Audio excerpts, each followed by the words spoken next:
This is A is for Adversity, a podcast about curating your life stories to connect more deeply with others. Some stories may have Christian undertones, and all stories will involve a realization or transformation of some sort. I'm your host, Jen Banks. This is Season 2, Episode 3, Cupcake in Each Hand, an interview with Brette Hawks. I apologize in advance because the audio is not the best quality. I wish I would have noticed during the interview and I would have stopped and fixed it. It was a great interview nonetheless. I am so excited to have Brette Hawks on the podcast today. She is the owner of Hobble Creek Cake Co., and I'll just let her tell you a little bit about herself. Hi, thanks for having me, Jen. I'm excited to be here. Like she said, my name is Brette. I'm a girl named Brette. It's kind of a unique name. And I am a mom of one, soon to be two, and I run my own out-of-home baking business doing wedding cakes and celebration cakes. I've been doing it for a few years now, and it's become this really fun thing that I get to do as a mom and help support my family and do what I love and explore my own passions. And so it's been this really cool thing. Yes, that's awesome. I am so excited to have you here and to have you share with my listeners a little bit more about being a working mom, and those of you that have a side hustle, hopefully we'll get some good takeaways. Okay, so if you don't mind, just share your story with us, kind of how you came to where you're at and sort of what you've learned along the way.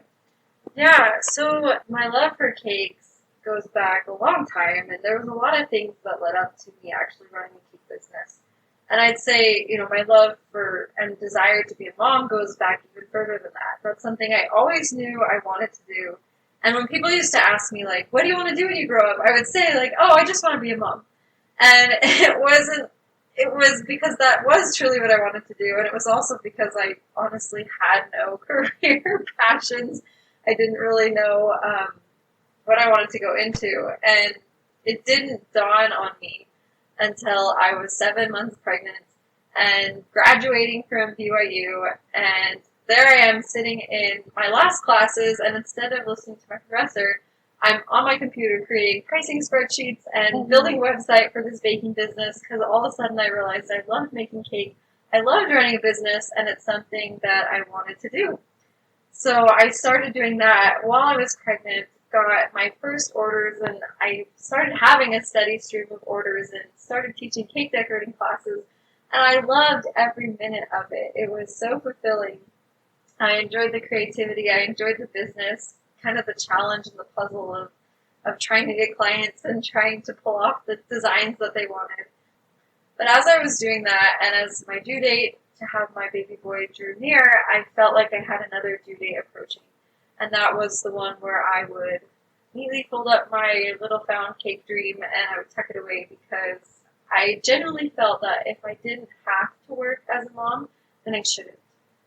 So my plan was to, stop running my baking business, focus 100% on being a mom, and that was how it was going to be. A couple months into, raising my little boy, he started to get older, a little bit bigger, and that spark was still there. I still wanted to do cakes, and I still wanted to have this business. And so with a whole lot of mom guilt, I started jumping back into it, and it became this montage of starting to do cakes and then quitting again, because I just couldn't handle how terrible I felt that I was taking time away from my son, that I was putting stress on our family by doing these cake orders. And it became this tug and pull of, trying to do what I felt was right, but trying to follow this dream and not knowing, what was the right path for me to take. There was this moment of like, aha, when things totally shifted. I approached my business decisions and all my decisions in a religious way. God is a big part of my life, and His guidance means a lot to me as I try to navigate the decisions I make. So I was studying, in the scriptures and studying my own beliefs about motherhood and the divinity I believe it has. But I came to this conclusion all of a sudden that how silly it was for me to believe that the things God wanted me to do outside the home had ended at age 24. And that so early on in life, and that now I was just supposed to give everything up and stay at home, which I believe is an important thing I always want to be there for my kids, and I never want them to think that mom isn't available. But I realized that these talents and abilities and opportunities I've been given were meant to go further and were meant for something, and that God wanted me to use them. And that moment was huge for me. All of a sudden, I realized I can do this. I just have to figure it out. And so there I am, sitting at the kitchen table, this new revelation in my hands, like, I can do cakes. I can run this business and be a mom. This is okay. And so I sit down and I'm starting to take some notes. I'm starting to study on how to start a business. And as I'm doing that, I get this very strong impression that, yes, I want you to do this, but no, it's not the right time. And it was kind of funny because I just had this revelation, like, yes, I can do this. And so to have it kind of pulled back and say, like, but just hold on. The time will come.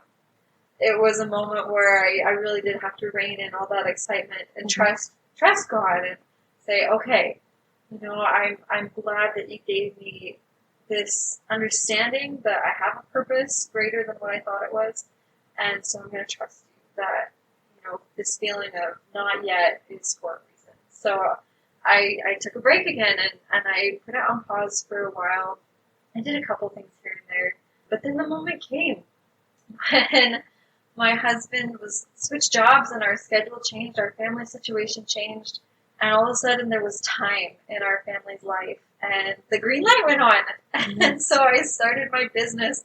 I did all the crazy legal stuff like getting it registered and figuring out taxes and licensing. And through that whole process of starting it and running it for the past few years and having, enjoying the success that I have and being so blessed with that, that's been a continued pattern of coming to God to figure out what the next step is and to navigate managing the family and business at the same time.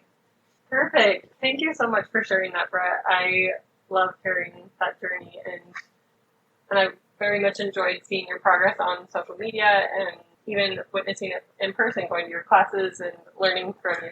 It was fun to have you in class. Thanks, Jen. Yes. For my listeners, Brette and I grew up across the street, so it's been fun to know her for so long and to kind of see where our lives have taken us. We went to lunch today as mom friends, and it's been great to stay in touch, too. It's funny, when we started getting back in touch, it is like time had never passed. I still knew that Jen loves purple and potatoes, and she collects quotes. Those are just trademarks of you. I'm also glad that you were willing to share your story, because right before this interview, we were talking about how storytelling is the theme for this season. And so I kind of put her on the spot a little. It's almost like a lesson in church on prayer, where you get all these tips and pointers and guidance on how to say a heartfelt prayer, and then you're asked to give the closing prayer. So I'm having Brette kind of be on the spot a little bit with storytelling. I wanted to point out some of the things that she just naturally incorporated into her story that helps make a good story. Stories are all about connection, connecting with our audience. And our audience can just be whoever we're talking to at the dinner table, or if we're with a group of friends, on the golf course, wherever you're at. The stories that you tell, if you ever tell them on a stage, they're much like the ones that you tell amongst your friends. And the most impactful stories include a moment of realization or transformation. So if you listen in Brette's story, she had that aha moment of she didn't have to quit her dream of working outside the home at 24. Well, your business is inside the home, but you know what I mean. So that was her moment of realization. Usually that moment of realization is the ending of our story, and Matthew Dix will say that's a 5-second moment. Something that changed you, made you see the world in a different way, or a way you became a better person. And so that moment of transformation was, again, her realizing that she could be a mom and be a business owner too, or a working mom.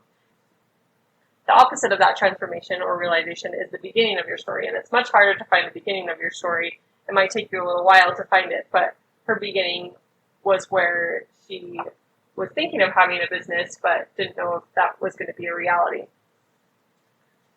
I really like that.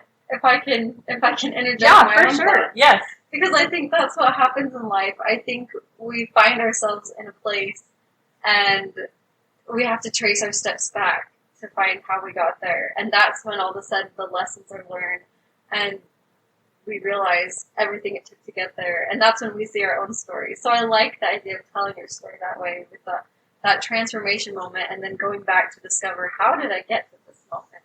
Perfect. Yeah, thank you. I'm glad you said that, because it's so true. It's revealed to us slowly over time, and we might even be in the middle of our story and haven't reached the ending yet. While we were preparing for this episode over lunch, Brette shared another moment in her journey where God was instrumental in that process. Last year in January is what you said? Yeah. So as I mentioned before, God has continued to be a part of my business and the decisions I make. And of course we know that this last year of 2020 has been absolutely crazy.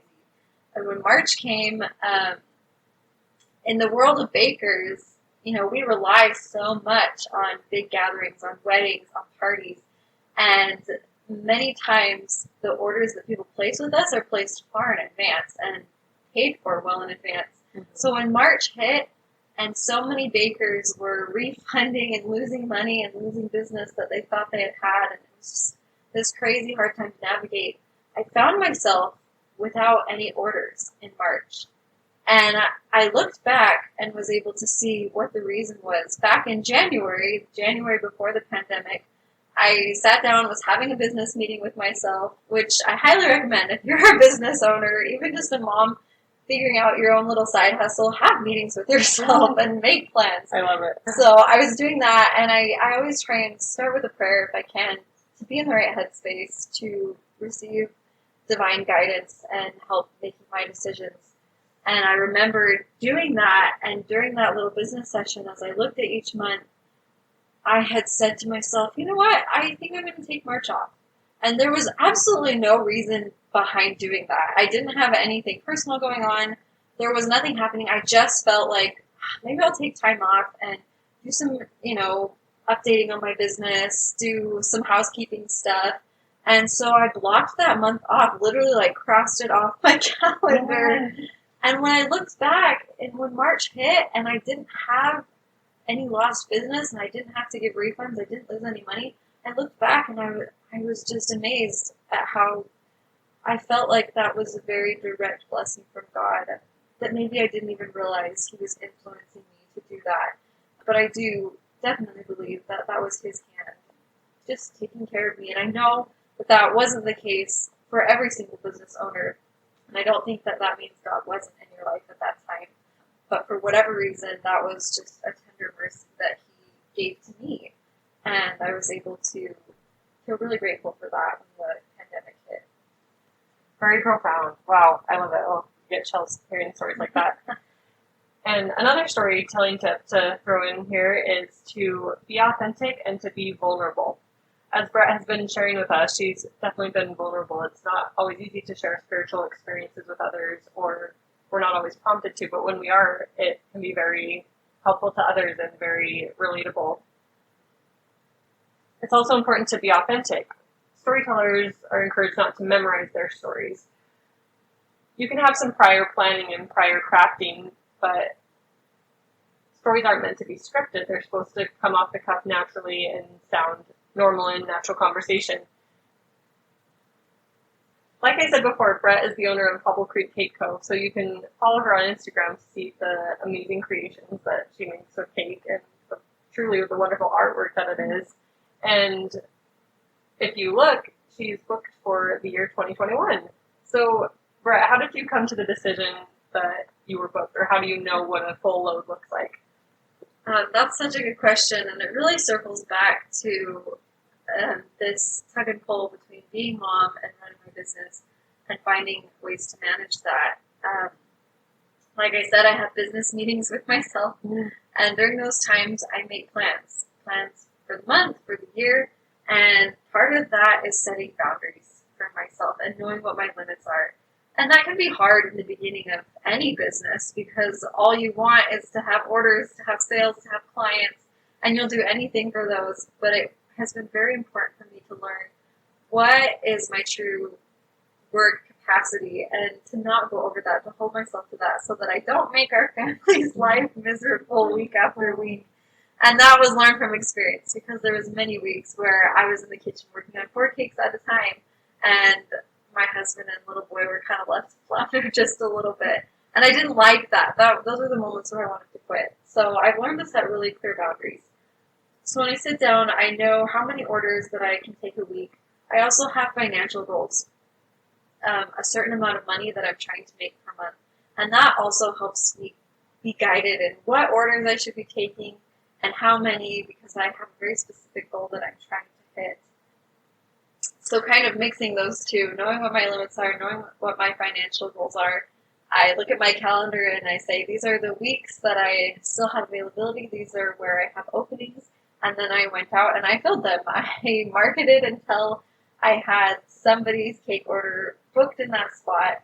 And then once I filled all those spots, I was able to say, cool, I'm set for the year. I'm on track to reach my goals. And I was able to put that sign up on my Instagram saying I'm booked. And, to say I'm booked doesn't mean that I'm working every single hour of the day. And everyone's booked capacity is different. And so there's plenty of people out there who take way more orders than I do a week. But this is what works for me and my family. And this is what's helping me to reach my goals, not only with business, but as a mom and as just me. Yeah, that's how I kind of came to that limit. That's so helpful. I feel like a lot of us, myself included, struggle with that work-life balance. So I love that you have set those boundaries and you're sticking to them. I also love how detail-oriented you are because you're very analytical about your pricing and your marketing and, like you said, your orders that you're going to take in and your financial goals. So I really admire that about you. It's so important. Can I just say that? I feel like that is when you hate your business, is when you haven't figured those things out and you end up quitting. So to all the moms hustling out there, do those things, get in the dirt and do the dirty work to figure those out because you will thank yourself for it. I love it. There's a quote that says, an ounce of prevention is worth a pound of cure. So if you take that time and energy to put those things in place and think about them, then it'll make the rest go smoothly. So true. So true. Okay, one other storytelling tip before Brette gives us her takeaways, and that is, before you tell a story, it's interesting or helpful to know what format you're going to tell it in. 80% of the stories that we tell are told in the ABC format, chronologically, beginning, middle, and end. This is how the story happens. About 15% of our stories are told in a BABC format, and these all come from Matthew Dix. And the BABC story is where you start in the middle of your story, then you go back, give some backstory, and come back to the middle, and then go to your ending. The last format is a CABC story, and these are only about 5% of the stories that we tell. The reason that the BABC format or the CABC format would be helpful is if the middle or the ending has a very compelling beginning to draw your listeners in or to kind of start in the action, the meat of the story right away before giving backstory or introducing characters they may not know about. So Brette's story that she told us was told in the ABC format, and this is what most people are used to, what they expect of a story, and so most often that's how your stories will be told. But if for some reason the beginning's not compelling, consider one of these other forms of storytelling. Okay, so for you side hustle moms, Brette has some takeaways for us in the form of puns. If you love making puns, because I do. Make it happen, my friends. Yes. That's one of my favorite ones. Is just go bake it happen. Yeah. even if you're not a baker. My best advice is to just jump in, just start. There's going to be 1,000 reasons why you should start to do these dreams or these ideas that you have. And I'll tell you right now, most of them are in your head. Most of the boundaries that you see to doing what you want to do are completely in your own mind, and they're not even real boundaries. So if you just start and just take small steps, soon enough you're going to find that it was well worth it, and that you've made progress, and that truly those things you thought were going to prevent you didn't even exist. So just make it happen. Just start. Just go for it. And you'll get farther than you would have if you had never tried. Awesome. I love that so much. And that reminds me too, you've mentioned before that there's plenty of business for everyone. we shouldn't be competing in this world, but working together, helping support one another in their businesses, and just realizing that it's not a competition. Yes, I am such a huge supporter of that. And it's something I learned by experience, because in the beginning I was very competitive and guarded my baking secrets and my business secrets very closely. And that was a moment of transformation as well in my story, when another baker had reached out to me, had asked for some advice. She needed help with a wedding cake. And I had this crossroads of, I could tell her, we're competition. I can't help you. Like, we can't do this because, you'll steal my business. But instead, for whatever reason, I decided I was going to help her. And we ended up hanging out, making cake together. And it was the funnest time I ever had. And it's done nothing but help both of us grow. And it has never hurt either of our businesses.